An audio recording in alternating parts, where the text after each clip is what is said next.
শুক্রবার সকাল থেকেই সাজো সাজো রব ছিল বড়মার মন্দির চত্বরে। দুপুরে বড়মার মাতৃ প্রতিমার গায়ে সজ্জিত 50 ভরি সোনা ও 100 ভরি রূপোর গয়না খুলে ফুলের সাজে সাজানো হয় বড়মাকে। তারপরেই নিরঞ্জনের শোভাযাত্রা বের হয় গঙ্গার ঘাটের দিকে।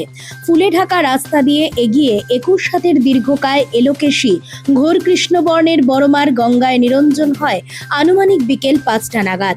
এদিন নৈহাটির বড়মার নিরঞ্জন নির্বিঘ্নেই শেষ করতে এদিন সকাল থেকেই তৎপর ছিলেন ব্যারাকপুর কমিশনারেটের শীর্ষ কর্তারা। বাদ ছিল না নৈহাটির বড়কালী প্রসার সমিতি এবং স্থানীয় পুরসভার কর্মীবৃন্দ।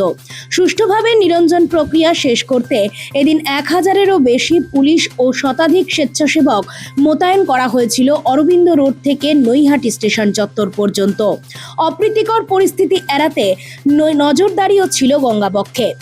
অন্যদিকে Barrackpore police commissioner Muralidhar Sharma, DC north Ganesh বিশ্বাস, নৈহাটি বড়কালী প্রসার সমিতির সম্পাদক তাপস ভট্টাচার্য, সমিতির সভাপতি তথা নৈহাটি পুরসভার চেয়ারম্যান অশোক চট্টোপাধ্যায় সহ সমাজের বহু বিশিষ্ট ব্যক্তিবর্গ হাজির ছিলেন বড়মার নিরঞ্জনের সময়।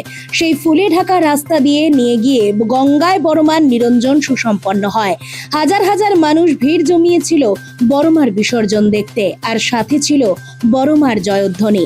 নৈহাটির বড়মা অর্থাৎ বড় কালীর বিসর্জন না হলে নৈহাটির কোনো ঠাকুরেরই বিসর্জন হয় না।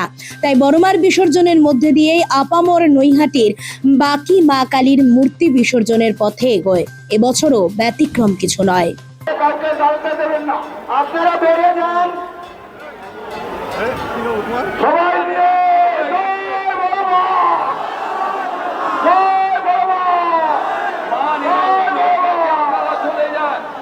গঙ্গা মুখে নিরঞ্জন হয়ে গেছে, আপনারা দয়া করে চলে যান।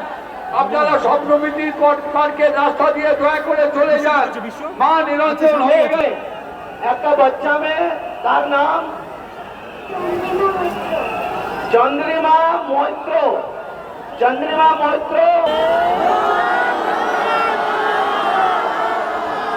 Bureau report, Nobel Bangla.